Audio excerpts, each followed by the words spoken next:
बिस्मिल्लाहिर्रहमानिर्रहीम। रोशनी light channel की तरफ से अस्सलाम वालेकुम।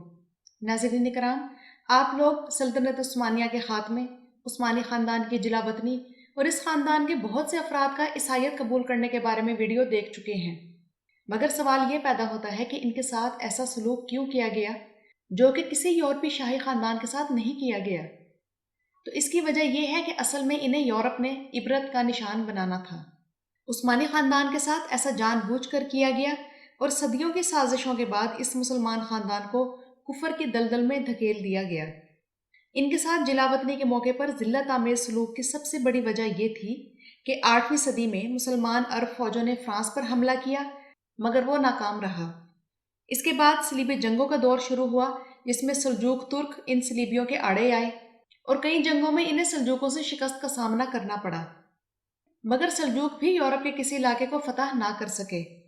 इसके बाद सल्तनत उस्मानिया ने ही यूरोप पर कामयाब हमलों की जुर्रत की और सिर्फ सल्तनत उस्मानिया ही वो वाहिद मुसलमान सल्तनत थी जिसने यूरोप पर लगातार हमले किए, रूस को भी शिकस्त दी और यूरोप के साथ उनकी बराबरी की सतह से भी बढ़कर ताल्लुकात कायम किए। एक वक्त था जब यूरोपीय सल्तनतें सल्तनत उस्मानिया को जिजिया दिया करती थी। सल्तनत उस्मानिया की नाराजगी और खुशी के हिसाब से चला करती थी, मगर जब जब यूरोप को मौका मिला उसने सल्तनत उस्मानिया को चोट पहुंचाने से दरेग नहीं किया। और बराह रास्त मुकाबलों में तो यूरोप सल्तनत उस्मानिया को इतना नुकसान ना पहुंचा सका जितना यूरोप ने इन साजिशों के जरिए पहुंचाया। और उस्मानी खानदान की रुस्वा कुन जिलावतनी के बाद कमाल अतातुर्क के साथ साजबाज करके इन्हें यूरोप की तरफ धकेलने का यही मकसद था कि इस खानदान से चुन चुन कर बदले लिए जाएं। और यूरोप ने फिर बदले लिए।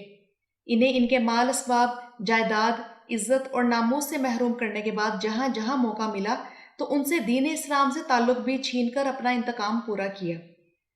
और नाज़रीन कराम, यही हकीकत कुरान 1450 साल पहले बयान कर चुका है कि यहूद व नसारा तुमसे तब तक राजी ना होंगे जब तक तुम उनके दीन के पैरोकार ना बन जाओ।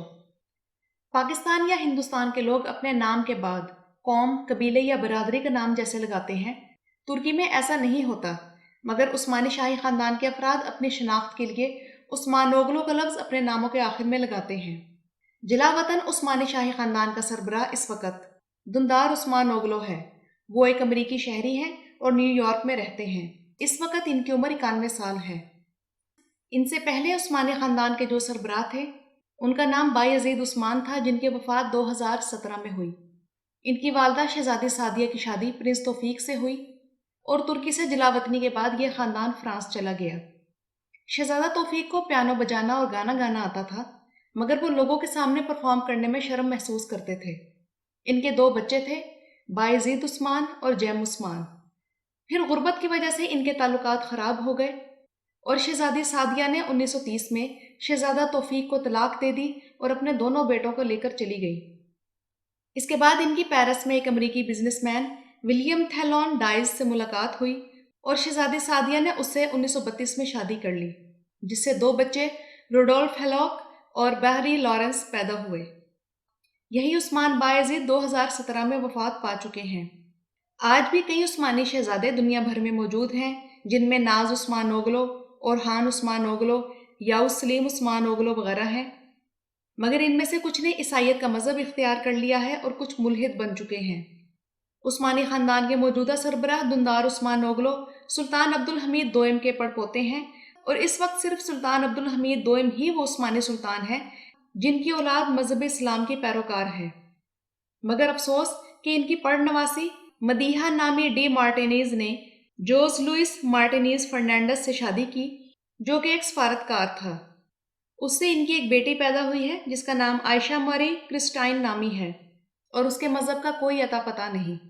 और पिछली वीडियो में मैं आप लोगों को शहजादे आयशा गुलनाब के बारे में बता चुकी हूँ कि इनकी शादी बरतानिया के एक लॉर्ड सर निकोलस सटन से हुई, जिनसे उनके 5 बच्चे हैं।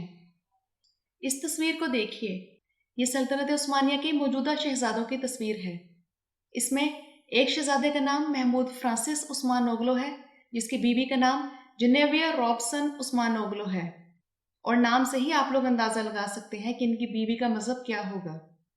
इनके साथ ओरहान मुराद उस्मानोगलो हैं, जिनकी बीवी का नाम पेट्रिशिया उस्मानोगलो है। इनके साथ आयशा गुलनाब उस्मानोगलो हैं, جن کے بارے میں ابھی ویڈیو میں بتا چکی ہوں کہ انہوں نے ایک عیسائی سر نکولس سٹن سے شادی کی۔ اس کے علاوہ ان سے ملیے، یہ ہے ناظم ضیاء الدین ناظم عثمان اوغلو، یا آپ انہیں ناز عثمان اوغلو بھی کہہ سکتے ہیں۔ یہ عثمانی شہزادے ہیں مگر برطانیہ میں سٹینڈ اپ کامیڈی کرتے ہیں۔ یہ کچھ عرصے پہلے ترکی گئے اور انہوں نے استنبول کا دورہ بھی کیا اور اپنے آباء و اجداد کے توپ کاپی محل میں داخل ہوئے، مگر عام لوگوں کی طرح ٹکٹ لے کر، اور اپنے کامیڈی سکٹ میں اسی بارے میں ایک لطیفہ بھی بنا چکے ہیں۔ ان کے والد ترک اور والدہ برطانوی عیسائی تھیں۔ عثمانی سلطنت کے آخری خلیفہ سلطان عبد المجید کے بھائی کی بیٹی زہرہ خان زادی سلطانہ کی شادی ایک مصری شہزادے سے ہوئی، جن سے ان کی بیٹی شہزادی فضیلہ پیدا ہوئی۔ بہت سے عثمانی شاہی افراد کو فرانس کی طرف جلا وطن کیا گیا، مگر ان میں سے کچھ 1950 میں مصر کی طرف منتقل ہو گئے اور انہوں نے مصری شاہی خاندان میں شادیاں کر لیں، جو کہ ان کے دور دراز کے کزن تھے۔ تو اس وجہ سے ان لوگوں کے نام آج تک مسلمانوں والے ہیں اور ان کی شادیاں مسلمانوں میں ہی ہوتی ہیں۔ عراق کے کنگ فیصل دوئم کی منگیتر شہزادی فضیلہ ہی تھی، مگر کنگ فیصل کو تب قتل کر دیا گیا جب ابھی ان کی شادی نہیں ہوئی تھی۔ کنگ فیصل کو ان کی والدہ ملکہ نفیسہ آف حجاز اور رشتہ داروں کے ساتھ 1958 میں قتل کیا گیا۔ بہرحال اس خاندان کے اکثر افراد اپنے تخت و تاج اور عزت و ناموس سے محروم ہونے کے بعد آج اپنے مذہب سے بھی محروم ہو چکا ہے۔ اس ویڈیو کی تیاری اور ریسرچ کے لیے جو مٹیریل استعمال ہوا ہے ان سب کے لنک میں ڈسکرپشن باکس میں دے رہی ہوں۔ ویڈیو کے بارے میں رائے ضرور دیجیے گا۔ ویڈیو دیکھنے کا شکریہ۔